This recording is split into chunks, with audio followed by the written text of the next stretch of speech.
Hoy presentamos hombres ordinarios, hombres extraordinarios. Y vamos a estar reaccionando o meditando el día de hoy a los primeros versos del libro de los Hechos.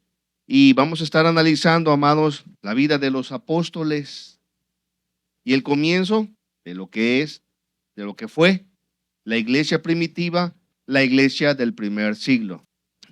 Hoy vamos a estar meditando y sobre los apóstoles. Solamente que acuérdese que los apóstoles fueron personas así como usted y como yo, comunes y corrientes.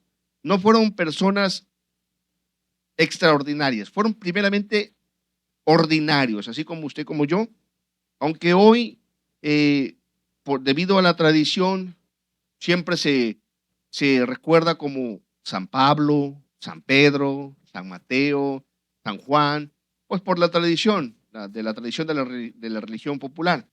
Y muchas veces se les coloca como en un pedestal más arriba de los demás. Pero no, ellos eran hombres, así como usted y como yo. Eran personas comunes y corrientes, pero que conocieron a Jesús de Nazaret. Jesús de Nazaret. Y este es el libro. Y yo le digo, yo lo que quiero es que ustedes también conozcan a Jesús de Nazaret. Los 4 evangelios aquí están en forma cronológica, porque Jesús de Nazaret, amado hermano, es Dios. ¿Cómo fue que conocieron los apóstoles y todos las personas, los discípulos a Jesús? Lo conocieron como Jesús el hombre. ¿Por qué el hombre? Porque él vino del cielo y fue nacido de mujer. Fue un hombre como tú y como yo, o sea, de carne y de hueso, con sangre humana, pero sin pecado. Su sangre era humana porque tenía que ser un humano quien nos representara. Y obviamente, al tener sangre judía por parte de su madre María, pues tenía que ser el hijo del hombre, como se le llama, el hijo del hombre. Y pues como hombre, cuando caminaba, pues se cansaba, él caminaba, él comía, tenía necesidades de comer, de beber, e incluso cuando había necesidad de correr, pues tenía que correr el Señor. Los discípulos vieron a Jesús, el hombre, lo vieron sudar, porque hacía unos calores, también hacía mucho calor en los desiertos, donde a veces predicaba el Señor, y también las grandes caminatas que se hacían, y obviamente también lo vieron cansarse, o sea, lo vieron, ellos lo pudieron ver, e incluso lo vieron al Señor Jesús enojarse, indignarse, pero el enojo de Jesús era una indignación santa, no era una indignación caprichosa, porque muchos dicen, ya vieron, Jesús se enojó, yo también me enojo. No, un momento, Jesús se enojó por una injusticia que se estaba haciendo, que habían agarrado la casa de Dios como una casa de mercado. También los discípulos lo conocieron primero como Jesús el hombre, o el Hijo del Hombre, pero luego a Jesús también lo conocieron como el Hijo de Dios. Fue su relación más personal y más íntima, que era un muchacho de 30 años, un muchacho que le dijo, primero le siguieron Andrés, Juan y Andrés, sí, Juan y Andrés, le siguieron los primeros discípulos, que fueron los discípulos de Juan el Bautista, pero luego se pasaron con él. Y era como de 30 años, dice Lucas, 30 años, 30 añitos, un jovencito, un muchacho joven.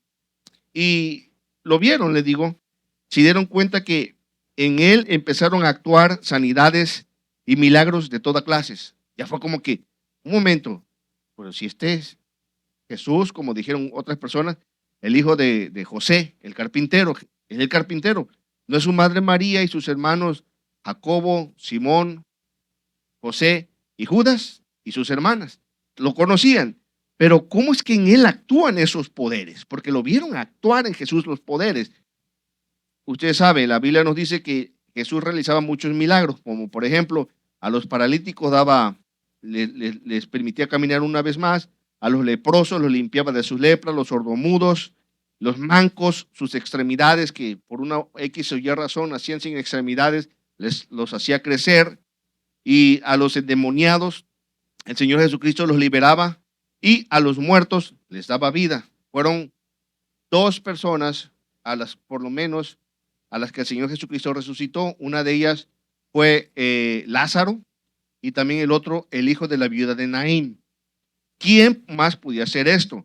Y también, por ejemplo, los milagros que él hizo, como su primer milagro, que fue convertir el agua en vino. Convirtió el agua en vino. ¿Quién iba a hacer eso? Por eso, estas señales comenzó a hacer, dice la palabra, para que sus discípulos creyeran en él. Era agua y luego era vino.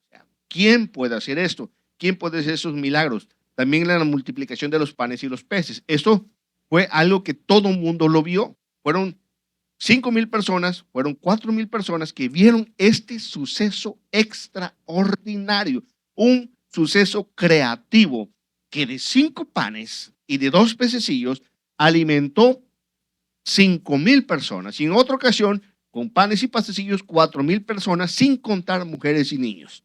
Así que imagínense, si supuestamente en 5,000 hombres, sin contar mujeres y niños, se hacen cálculos y probablemente fueron entre 15,000 y 20,000 personas que alimentó. Todos lo vieron, nadie se los contó. Por eso cuando la gente lo vio, lo quería ser rey, obviamente. ¿Quién no? Imagínense que te den de comer gratis.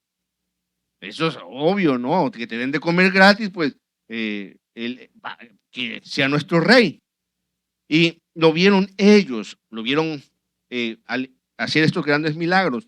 Y también sus discípulos, cuando vieron a Jesús actuando como el Hijo de Dios, con una autoridad, le digo, de los enfermos, los paralíticos, de los milagros, y cuando calmó la tempestad, porque ellos fueron cruzando el mar de Galilea, Jesús se quedó dormido y se levanta una tempestad grandísima y cuando lo despierta, Señor, que perecemos. El Señor Jesucristo se levantó cansado, es que era un hombre como tú y como yo, cansado, se levantó, quizás soñoliento, quizás hasta se estiró y vio que el mar estaba así, los discípulos tenían miedo. Calla, enmudece. Y cesó la tempestad. Y se espantaron ellos. Bueno, ¿quién es este hombre que aún el mar le obedece? ¿El mar y los vientos le obedecen? ¿Quién es este hombre? O sea, lo conocieron como extraordinariamente, reconocían ellos que era el Hijo de Dios. E incluso cuando caminó sobre las aguas, usted se acuerda también en esa ocasión, que ellos estaban remando y les daba mucho trabajo, como que el viento les era contrario, y Jesús caminando sobre las aguas. Se espantaron, hermanos. Es que pongámonos en la mente de los discípulos. ¿Quién camina sobre el agua? Nadie camina sobre el agua. Todos nosotros, por nuestra naturaleza pecaminosa, estamos, porque este cuerpo es de pecado, tenemos la ley de la gravedad que nos atrae. Eso es lo que dice la ciencia. Yo tengo otra teoría. Fíjense, según de acuerdo a la Escritura, el infierno está en el centro de la tierra. El infierno está reclamando lo suyo, que es el pecado. El pecado lo está absorbiendo. Toda persona que muere sin Cristo, automáticamente su alma contaminada junto con su cuerpo de pecado, ¡pum!, va directo al infierno. Las almas de los redimidos, aunque tengamos un cuerpo de pecado, nuestro cuerpo se queda aquí, pero nuestra alma redimida se va con el Señor. Entonces, Jesús, como no tenía pecado, él podía caminar sobre el agua sin ningún problema. Caminaba sobre el agua. Usted y yo no podemos caminar sobre el agua, porque la misma gravedad, ellos le llaman la ley de la gravedad, yo le llamo la ley del pecado, nos absorbe, que está absorbiendo todas las almas, va para abajo. Mire, si hay algo que los pecadores, todo ser vivo tiene, mientras tenga espíritu de vida, espíritu que Dios le ha dado de vida, sus almas no son absorbidas al infierno por el espíritu de vida, porque mientras hay vida, hay esperanza. Por eso es que nosotros tenemos que predicarles el evangelio a ellos, porque nosotros estamos en este cuerpo, aunque andamos en la carne, dice el apóstol Pablo, no militamos según la carne. Estamos en este cuerpo, pero no tenemos que militar según la carne. Y obviamente el Señor Jesucristo por eso fue que caminó sobre las aguas.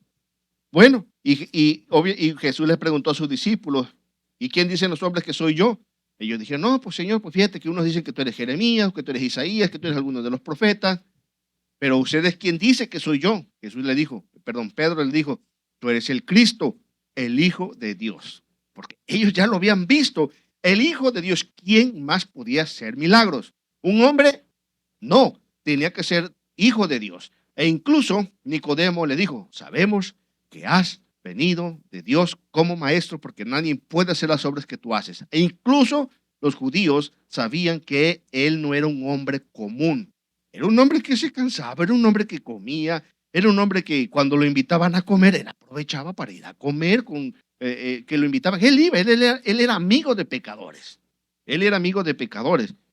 Pero cuando vieron estos milagros, no, pues no era un hombre común. Obviamente, no, usted y yo lo sabemos. Él es Dios.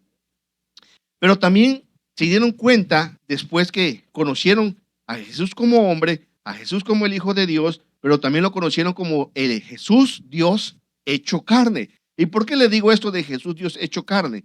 Porque Jesús resucitó por el poder del Espíritu Santo entre los muertos. Él daba vida. Él resucitó a Lázaro. Él resucitó al hijo de la viuda de Naín. Él limpió al leproso. Él dio vista a los ciegos. Él, porque el Hijo de Dios. Pero ¿quién lo levantó a él? Pues él se levantó por el poder del Espíritu Santo. Él se levantó solo, dando a entender con esto, demostrando de que solamente él es Dios. Dios hecho carne. Como dijo Juan, años después escribió Juan, y vimos su gloria como la del unigénito Hijo del Padre, lleno de gracia y de verdad. En él estaba la vida, y la vida era la luz de los hombres, y la vida se hizo carne y habitó entre nosotros. O sea, Dios mismo es un misterio tan grande y precioso que Dios mismo se hizo, se empequeñeció tan chiquitito, chiquitito, chiquitito.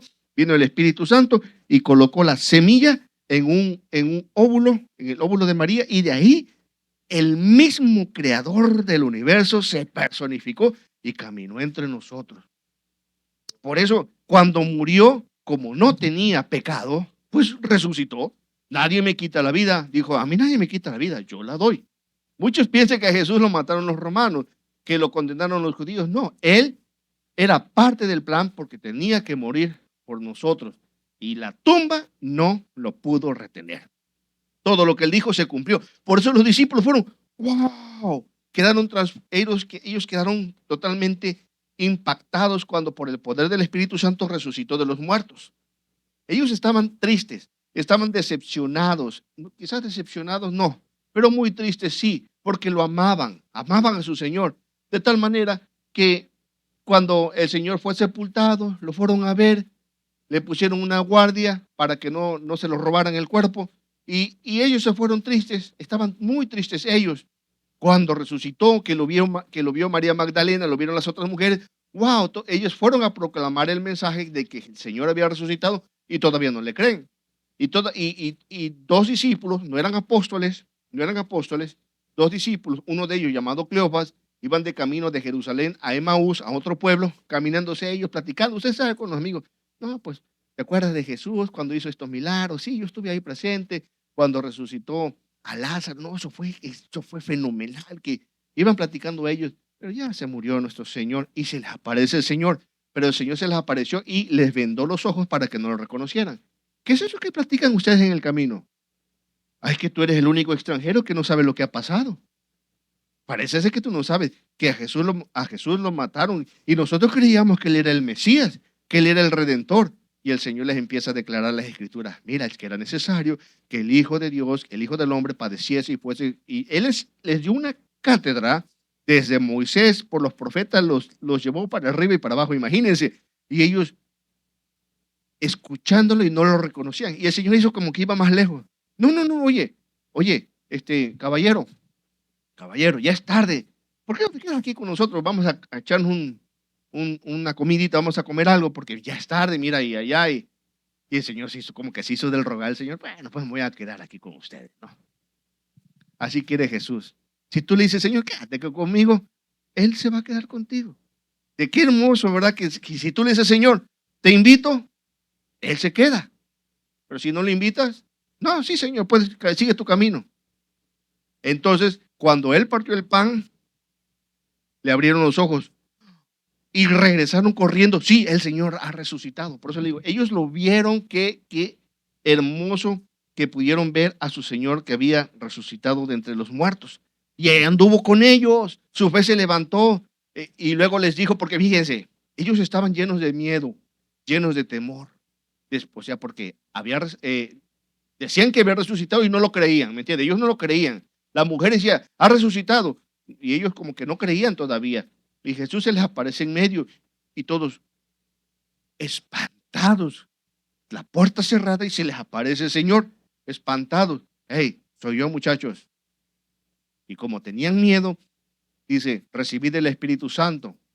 Y cuando dijo esto, sopló para que tuvieran ánimo.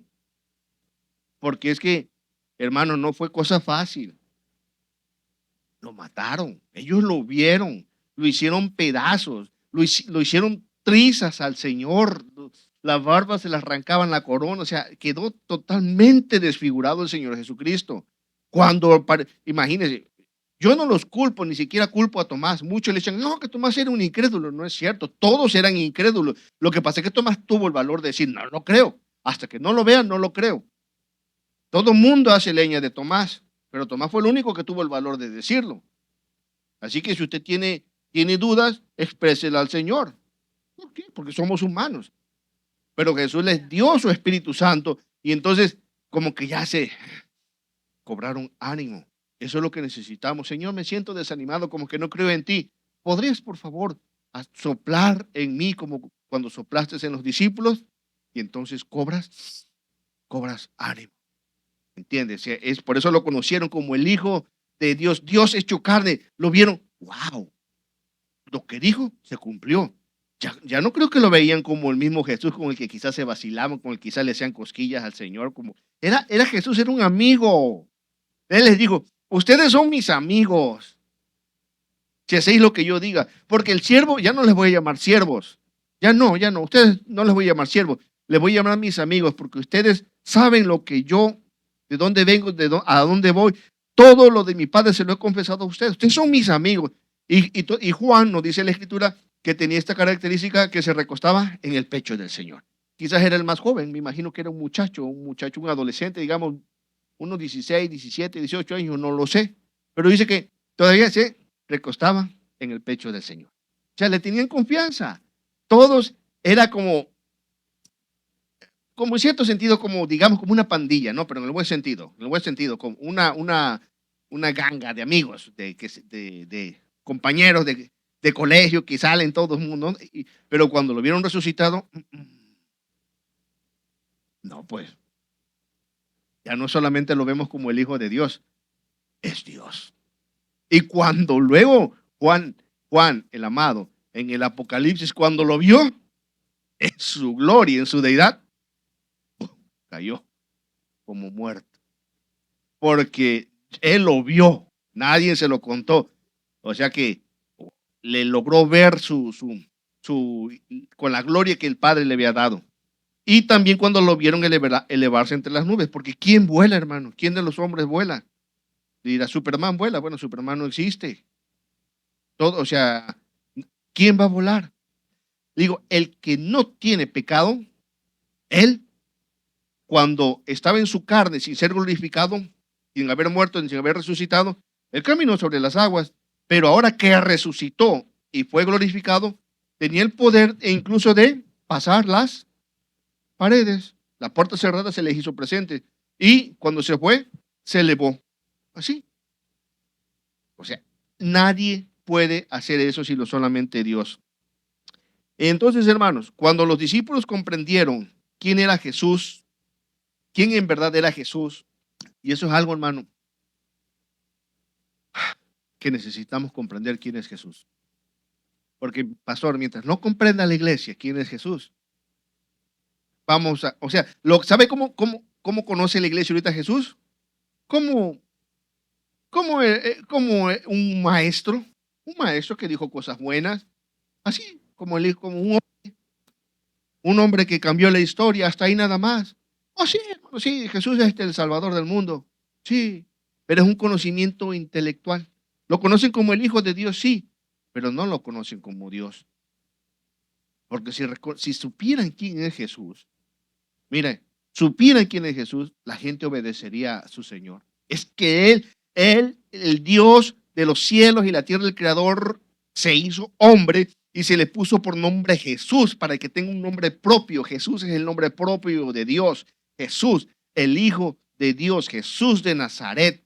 Ok, de Nazaret como para que tenga apellido, pero Él es Jesús, el Hijo de Dios, Jesús de Nazaret, Jesús el carpintero, sus su forma de reconocer, Jesús el hijo de José, el hijo de María, para identificarse, pero es Dios mismo. Cuando los discípulos comprendieron quién era Jesús, quién verdaderamente era Jesús, la vida de ellos fue transformada porque el entendimiento del Espíritu Santo actuó en ellos. Cuando el Espíritu Santo actúa en tu mente, actúa en tu corazón, vas a lograr comprender quién es Jesús. No solamente aprender, se lo he dicho muchas veces, ¿verdad? Una cosa es aprender, otra cosa es entender y otra cosa es comprender. Aprende, cualquiera aprende, todo mundo aprende. Pero cuando entiendes, oh, sí, Jesús, oh, no, ya, no solamente lo tienes como Jesús, el Hijo de Dios, es maravilloso, pero cuando lo comprendes, se hace parte de tu vida, es parte tuyo. Mientras no lo comprendas, no vas a poder vivir verdaderamente una vida extraordinaria. Cuando lo comprendieron los discípulos, por el poder del entendimiento, fueron transformados sus vidas de hombres ordinarios a hombres extraordinarios. Mire, y usted como iglesia de Gloria de Sion tiene que pasar de ser un hombre y una mujer ordinaria a un hombre extra y una mujer extraordinario. Si no sucede eso en su vida, no va a pasar de párvulo. Va a pasar de parvulito, del kindergarten. Tenemos que aprender a ser hombres extraordinarios.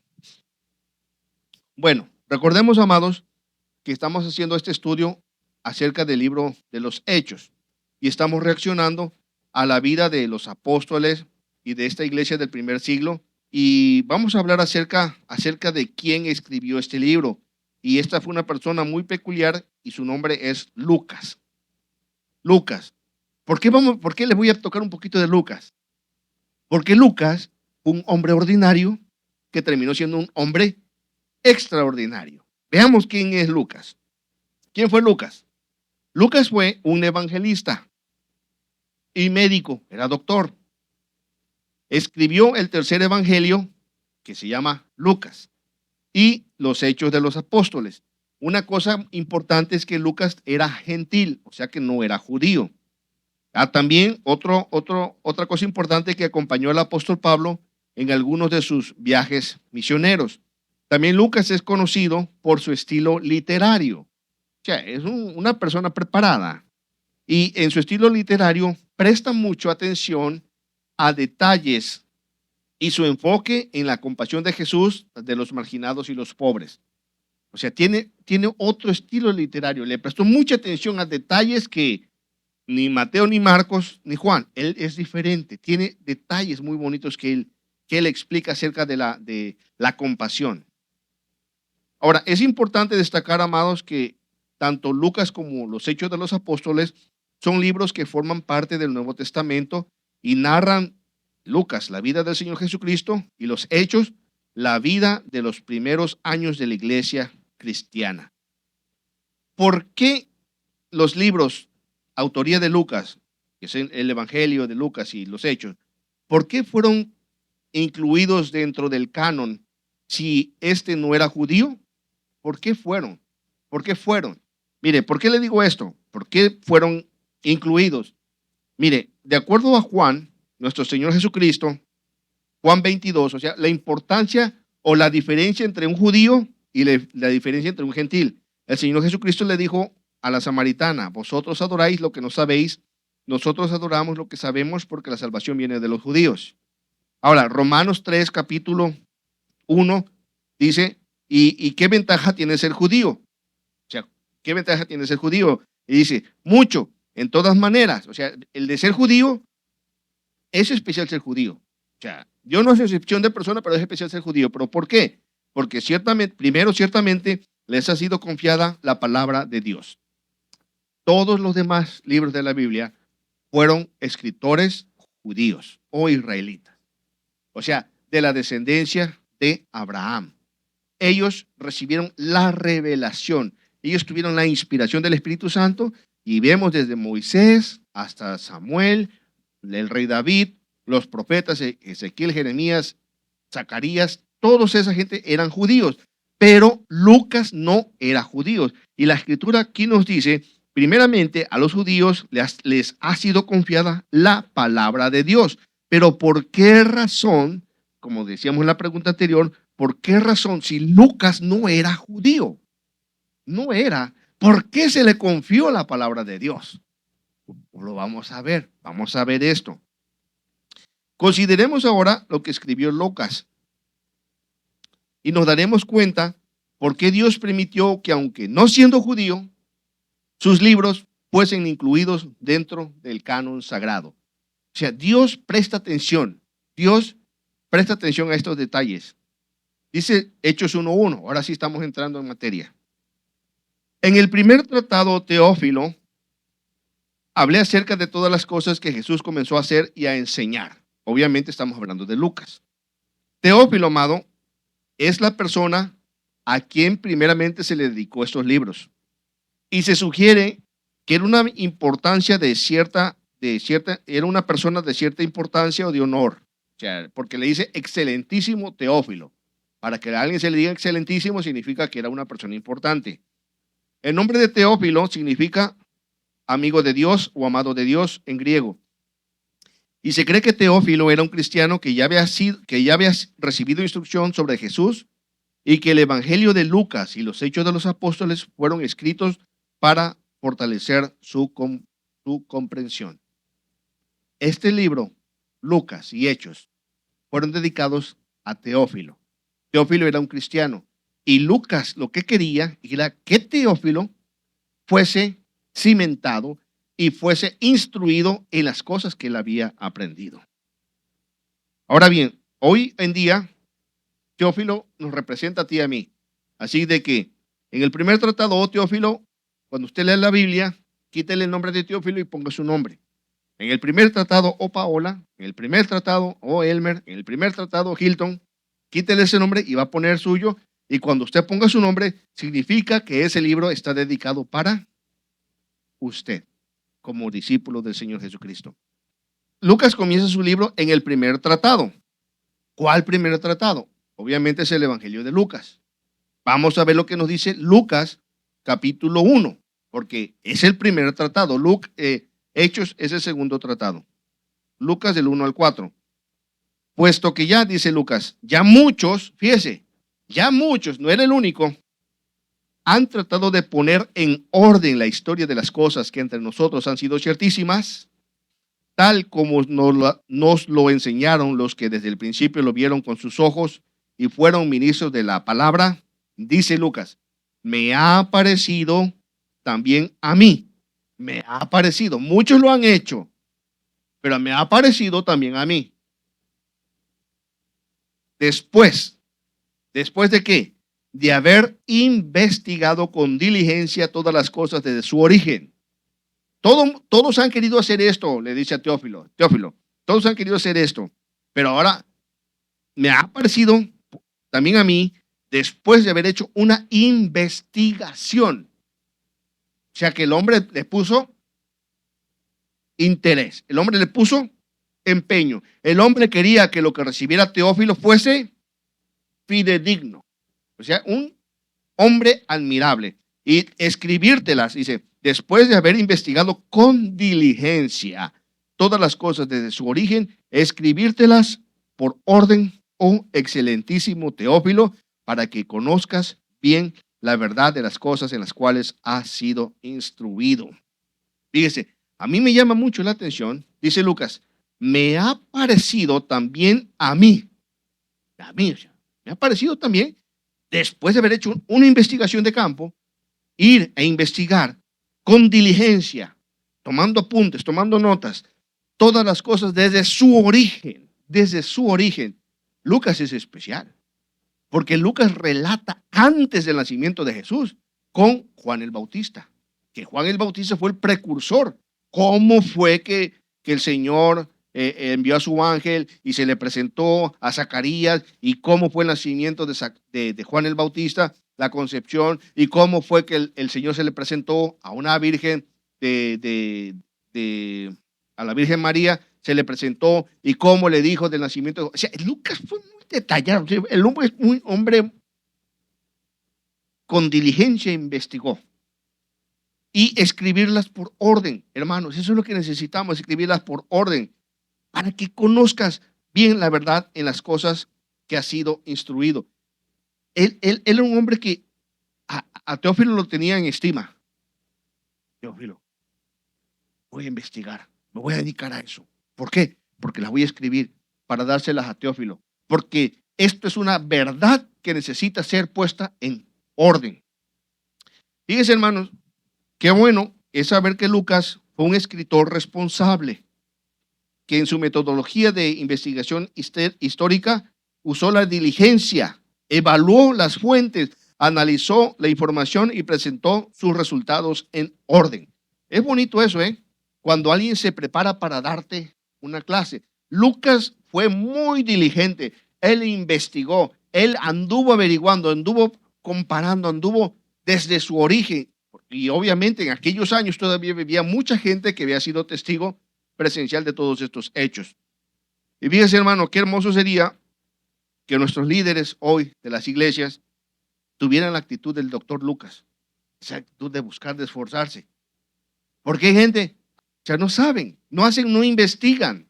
¿Por qué los libros de autoría de Lucas fueron incluidos dentro del canon si este no era judío? Recuerden, la palabra de Dios fue confiada a los judíos. Pero ¿por qué Dios quiso que Lucas? Pues porque Lucas y Hechos fueron incluidos en el canon sagrado debido a su conexión con Jesús, porque el hombre amaba a Jesús.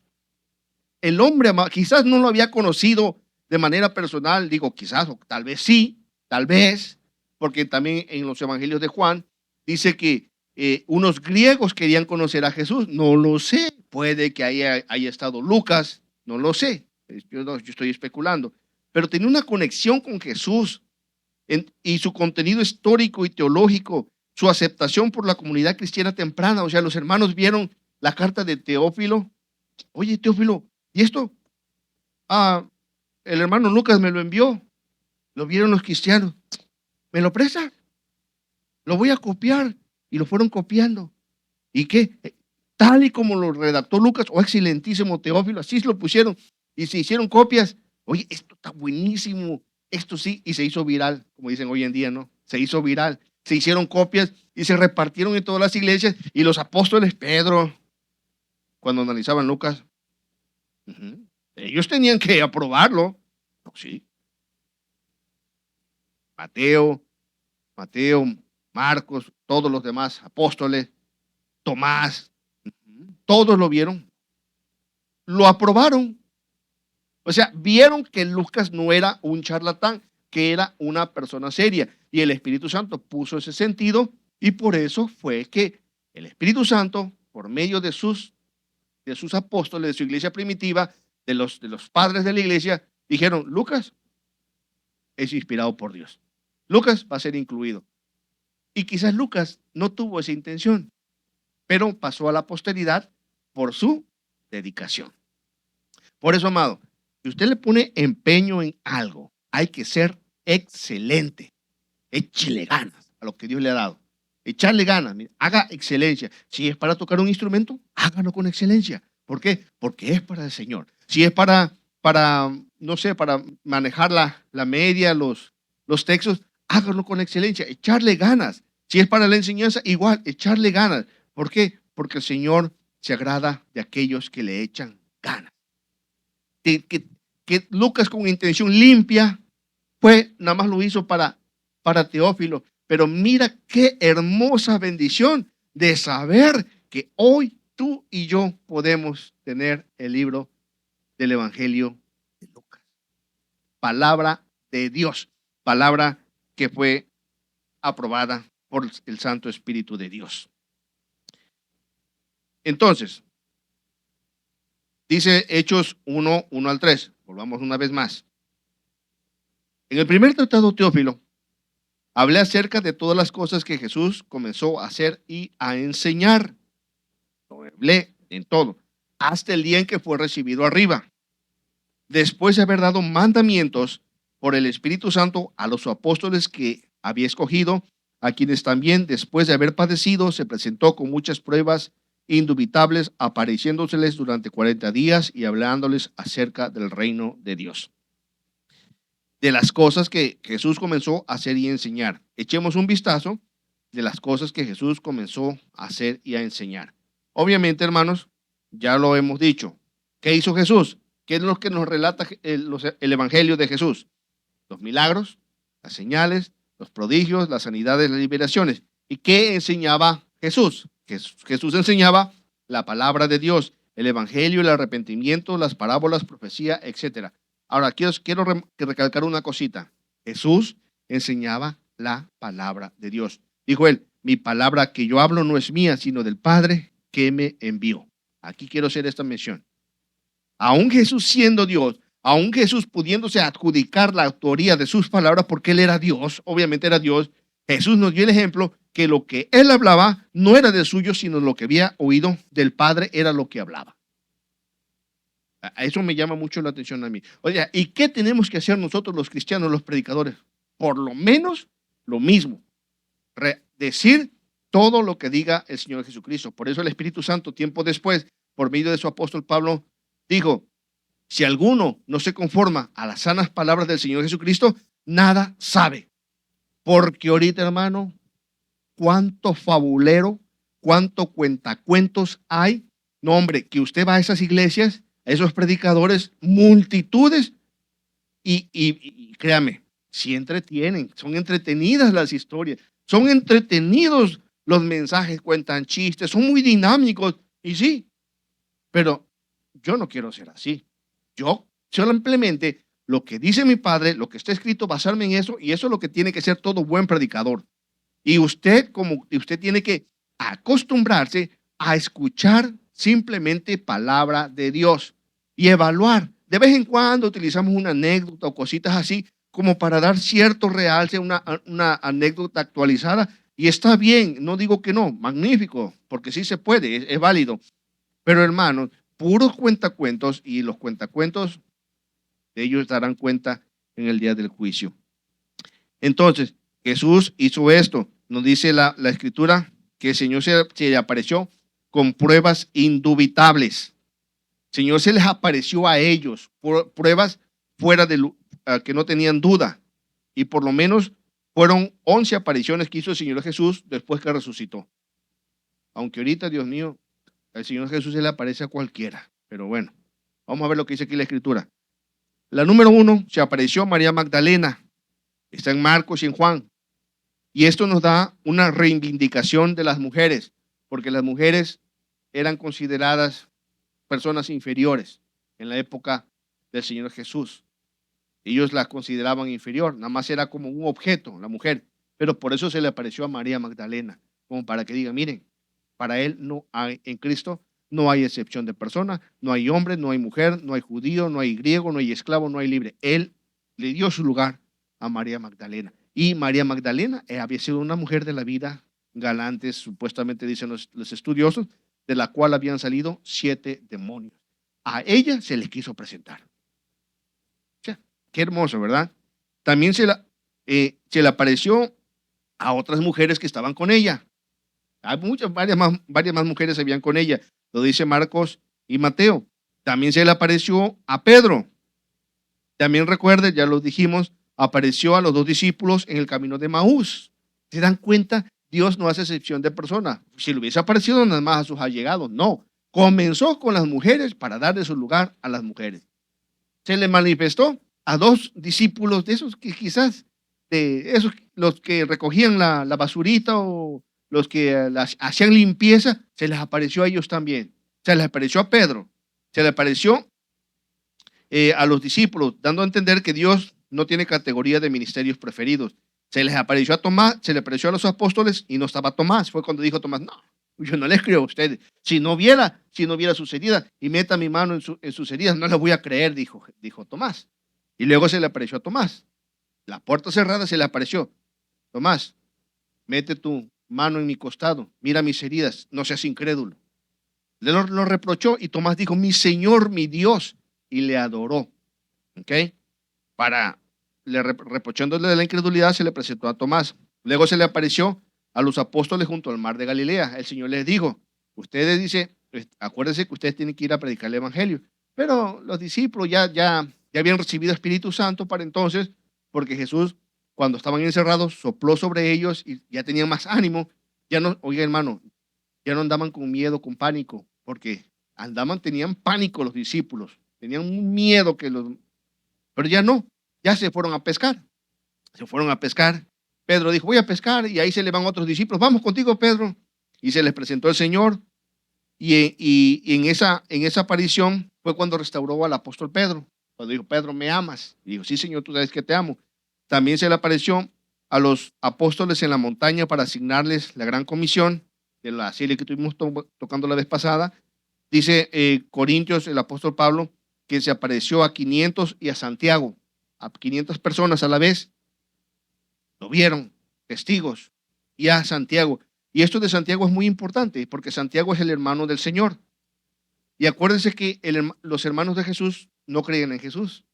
Es obvio, ¿no? El profeta sin honra entre su familia y los de su casa. Nadie lo cree. El pastor, el pastor. Ya nadie cree. ¿Por qué? Porque cada rato lo estamos viendo. Santiago no creía y por eso el Señor se le tuvo que aparecer a su hermano Santiago, hijo de José y de María. ¿Presentársele para qué? ¿Usted cree que iba a dejar que su hermano se perdiera? No. ¿Y qué obtenemos? ¿Qué beneficio obtenemos de que el Señor se le pareciera a Santiago? Bueno, que Santiago se convirtió en un líder y se convirtió en el pastor de la iglesia del primer siglo y el autor de la carta de Santiago. Santiago es el hermano del Señor. Y también se le apareció a sus apóstoles en el momento de su ascensión, cuando se fue. Y por último se apareció a Pablo, al apóstol Pablo, después de su ascensión.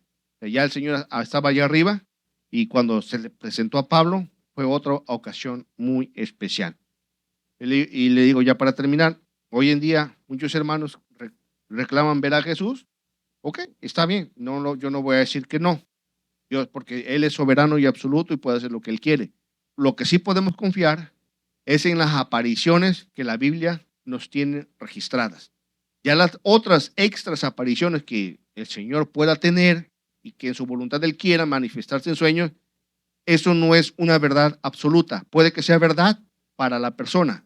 Es una verdad subjetiva, sujeta a la persona que se le aparece para revelarle algo o darle instrucción, pero no como para establecer doctrina. La doctrina ya está establecida, no nos podemos pasar de la raya, de lo que dice la Escritura. Así que yo le invito a que siga viniendo para la próxima porque estamos viendo el libro de los Hechos. Este es un libro para los apóstoles, para los enviados. ¿Y quiénes son los enviados?